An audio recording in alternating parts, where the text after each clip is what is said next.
Ամբողջ աշխարհում, այդ թվում Հայաստանում, կրծքագեղձի քաղցկեղը կանանց շրջանում ամենատարածված ուռուցքային հիվանդություններից է։ Կրծքագեղձի քաղցկեղի առաջացման հիմնական ռիսկի գործոններից է ժառանգական նախատրամադրվածությունը։ Սլամետ բժշկական կենտրոնի վիրաբուժական ծառայության ղեկավար Արամ Ակունցի խոսքով կարևոր է նաև կրծքով կերակրման ճիշտ դադարեցումը։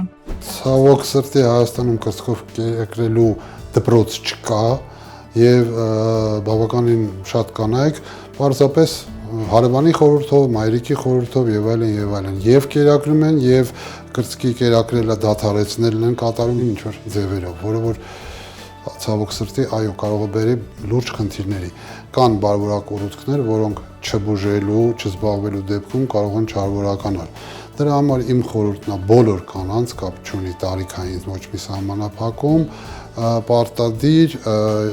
ինչ որ բան նկատելու դեպքում դիմել բժշկի։ Հիվանդության վաղ փուլերում այն հաճախ կարող է ընթանալ առանց արտահայտված ախտանշանների, որպես կանոն գանգատները զարգանում են ավելի ուշ, սակայն ինքնաշոշափումը եւս օգնում է ժամանակի նկատել հնարավոր փոփոխությունները։ Առաջին փոփոխությունը դա կոշտացումն է, յուրաքանչյուր պարագայում, երբ որ կինը զգում է իր կրծքում կոշտացում, պարտադիր պիտի դիմի հետազոտության։ Մաշկի գույնի փոփոխությունը, մաշկի ձգվածությունը, պտուկներից արտադրությունը, նամանավանդ արյունային արտադրությունը, յուրաքանչյուր կին ամիսը մեկ անգամ ամենահարմարը դա լողանալուց օջառոտ ձեռքերով պետք է իր կուրծքը շոշափի, ձեռքը բարձրացնի,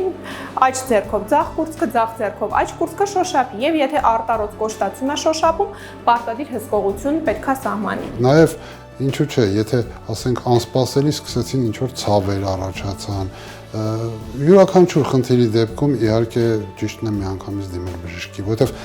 չարվորակ ուռուցքի առաջացումը ավելի հեշտ է կանխել, քան հետո իրեն բուժել։ 40 տարեկանից բարձր կանանց խորհուրդ է տրվում տարեկան առնվազն մեկ անգամ անցնել մամոգրաֆիկ հետազոտություն։ Սլամետ բժշկական կենտրոնում կրծքագեղձի պատկերավորումն իրականացվում է թվային մամոգրաֆիկ համակարգով, տեխնոլոգիա, որը սահմանում է ոլորտի ամենաբարձր ստանդարտները ամբողջ աշխարհում։ Մամոգրաֆիային զուգահեռ միշտ սոնոգրաֆիա կատարում ենք, որպեսզի մեր հետազոտության ինֆորմատիվությունը լինի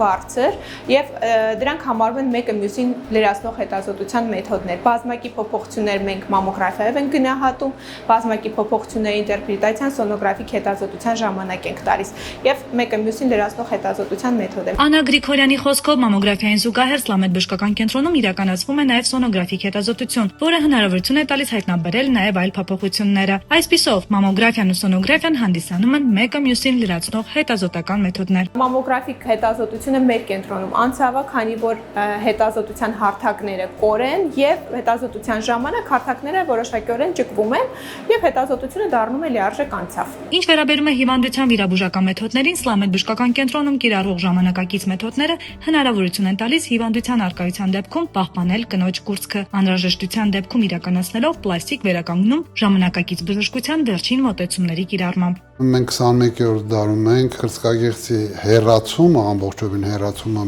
պրակտիկորեն էլ չի արվում, որովհետև այսօր մենք ունենք շատ հզոր զենք, դա նախավիրահատական բուժումն է, որից հետո մենք ունենում ենք գոյացությունների մոտավորապես 60-70% նվազում, լինում է որ գոյացություն չի շոշափվում։ Մենք այսօր ունենք նույնիսկ մեթոդ, երբ ենթամաշկային գեղձը հեռացվում է, այսինքն մաշկը իր մնացած հատվածներով մնում է եւ միանգամից տեղադրվում է իմպլանտ, կրծքագեղձի իմպլանտ, բավականին շատ հաջող մեթոդ է եւ նաեւ կատարվում է